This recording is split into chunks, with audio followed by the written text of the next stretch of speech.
پھر اسی طرح نبی صلی اللہ علیہ وسلم دن میں 100 بار استغفار کیا کرتے تھے. تو اس لیے ہم سب کو بھی کثرت سے استغفار کرنی چاہیے.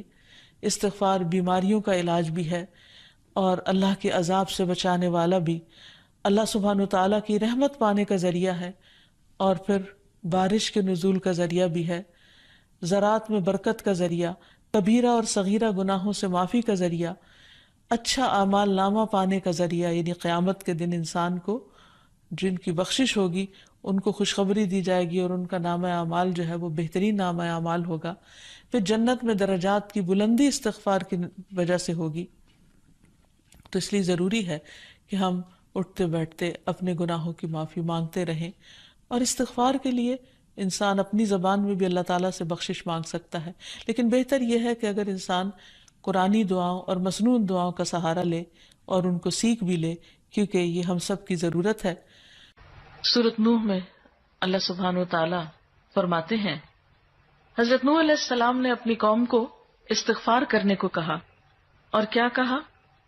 فَقُلْتُ اسْتَغْفِرُوا رَبَّكُمْ، میں نے اپنی قوم سے کہا کہ اپنے رب سے استغفار کرو، اپنے رب سے معافی مانگو. تو نتیجہ کیا ہوگا؟ اِنَّهُ كَانَ غَفَّارًا، بے شک وہ بہت زیادہ معاف کرنے والا ہے. يُرْسِلِ السَّمَاءَ عَلَيْكُمْ مِدْرَارًا، تم پر آسمان سے خوب بارشیں برسائے گا، آسمان کو تم پر برسنے والا بنا دے گا. وَيُمْدِدْكُمْ بِأَمْوَالٍ وَبَنِينَ، تمہیں مال اور بیٹوں سے مدد دے گا. وَيَجْعَلْ لَكُمْ جَنَّاتٍ، تمہارے لیے باغات بنائے گا. وَيَجْعَلْ لَكُمْ أَنْهَارًا، اور تمہارے لیے نہریں جاری کر دے گا. آپ دیکھیں کہ ایک انسان کی خواہش کیا ہوتی ہے کہ اس کو کیا کچھ ملے، یعنی رہنے کا مقام اور حالات جو ہیں وہ پرسکون ہو. پھر اس کے بعد یہ کہ مال ہوں، بیٹے ہوں، باغ ہوں، اور زندگی کی اور آرائشیں اور نعمتیں ہوں. یہ ساری چیزیں کہاں سے ملتی ہیں، کیسے ملتی ہیں؟ استغفار سے ملتی ہیں. عام طور پر لوگ پریشان ہوتے ہیں، دکھی ہوتے ہیں. مثلا ایک شخص ایک بزرگ کی محفل میں آیا اور اس نے کہا کہ میرے حالات بہت تنگ ہیں، مجھے بہت پریشانی ہے، میرا رزق بہت تنگ ہے، تو آپ مجھے کوئی وظیفہ بتائیے. تو انہوں نے اس کو کہا کہ کثرت سے استغفار پڑھو. دوسرا آیا، اس نے کہا بچوں کی شادی نہیں ہوتی، تو آپ نے اس کو بھی کیا بتایا کہ کثرت سے استغفار کرو. تیسرا آیا تو کہنے لگا کہ بہت قحط سالی ہے، فصلیں اچھی نہیں ہوتی، تو آپ نے اس کو بھی استغفار کا بتایا. تو کسی نے ان سے پوچھا کہ بھائی 3 لوگ آپ سے 3 ڈفرنٹ مسئلے لے کر آئے ہیں، اپنی پریشانیاں لے کر آئے ہیں، آپ نے تینوں کو ایک ہی چیز بتائی ہے. تو اس پر انہوں نے یہی سورۃ نوح کی آیت پڑھ کر سنائی کہ دیکھو یہ قرآن میں اللہ کا وعدہ ہے، اور اللہ کا وعدہ سچا ہے. اللہ تعالیٰ کی بات سے بڑھ کر سچی بات کس کی ہو سکتی ہے؟ ہمارے پڑھنے میں کمی کوتاہی ہو سکتی ہے، لیکن اللہ کی بات میں کوئی شک نہیں. ذالک الکتاب لا ریب فیہ، یہ وہ کتاب ہے جس میں کوئی شک نہیں. لیکن یہ ہے کہ بعض اوقات ہم خود پڑھنے میں کوتاہی کر دیتے ہیں. تو جن کا رشتہ نہ ہو رہا ہو وہ بھی، جن کا ہو چکا ہو اور شادی کے پرابلمز ہو وہ بھی، جن کا ہو چکا اور پھر بچے نہ ہو وہ بھی، ان سب کے لیے ایک ہی وظیفہ ہے، اور وہ کیا ہے؟ استغفار کا.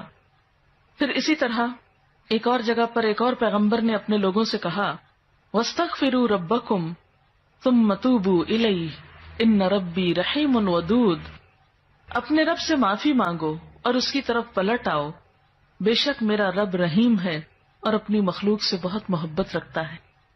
یعنی جب کسی بندے پر کوئی تکلیف آتی ہے تو ایسا نہیں کہ اللہ تعالیٰ اس پر خوش ہوتے ہیں اور جان بوجھ کے ستانا چاہتے ہیں بندوں کو. اللہ تو بندوں کے حق میں بہت مہربان ہے. پھر سوال یہ پیدا ہوتا ہے کہ تکلیف آتی کیوں؟ اگر وہ ہم سے محبت کرتا ہے اور وہ بہت مہربان ہے. تو بات یہ ہے کہ کچھ چیزیں ہم اچھے حالات میں سیکھتے ہیں اور کچھ چیزیں ہم ہارڈ شپ سے سیکھتے ہیں. کچھ نعمتوں کی قدر ہم اچھے طریقے سے ویسے ہی کر لیتے ہیں، اور کچھ چیزوں کی قدر ہمیں اس وقت آتی ہے جب کوئی مشکل پیش آتی ہے. آپ دیکھیے کہ اس کی مثال یوں ہی ہے کہ جیسے کچھ کھانے آپ کچے ہی کھا لیتے ہیں، جیسے فروٹس وغیرہ ہیں، آپ کو پکانے کی ضرورت نہیں ہوتی، لیکن کچھ کھانے آپ کو پکا کر کھانے ہوتے ہیں. اسی طرح زندگی میں کچھ حالات ایسے ہوتے ہیں کہ جن میں آپ آرام سے سیکھ جاتے ہیں، یا کچھ باتیں آپ کو بغیر کسی مشکل کے سمجھ میں آ جاتی ہیں، لیکن کچھ باتیں آپ کو مشکل آنے پر سمجھ آتی ہیں. اور جس طرح انسان پختہ اور میچیور ہوتا ہے مشکلات میں، آپ نے دیکھا ہوگا کہ جو بچے ہارڈ شپس میں پلتے ہیں وہ بڑے ہو کر ان میں اسٹیمنا زیادہ ہوتا ہے، لیکن جو بچے بہت نعمتوں میں اور نازوں میں پلتے ہیں وہ اتنے بہادر اور اتنے ہمت والے نہیں ہوتے. اس لیے دھوپ اور چھاؤں، غم اور خوشی دونوں اس کائنات کا حسن ہے. دن اور رات ایک بہت بڑی نشانی ہے ہمارے لیے. تو اس لیے جب تکلیف آتی ہے تو اس موقع پر انسان اللہ کی طرف زیادہ رجوع کرتا ہے، اللہ کو زیادہ یاد کرتا ہے، زیادہ ذکر کرتا ہے، اور اس طرح انسان کے گناہ دنیا میں ہی معاف ہونے لگتے ہیں. ایک اور جگہ پر آتا ہے وَأَنِ اسْتَغْفِرُوا رَبَّكُمْ ثُمَّ تُوبُوا إِلَيْهِ يُمَتِّعْكُمْ مَتَاعًا حَسَنًا، اور یہ کہ تم اپنے رب سے معافی چاہو اور اس کی طرف پلٹ آؤ تو وہ تم کو اچھا سامان زندگی دے گا. یعنی دنیا کی اچھی نعمتیں کس سے ملیں گی؟ استغفار سے.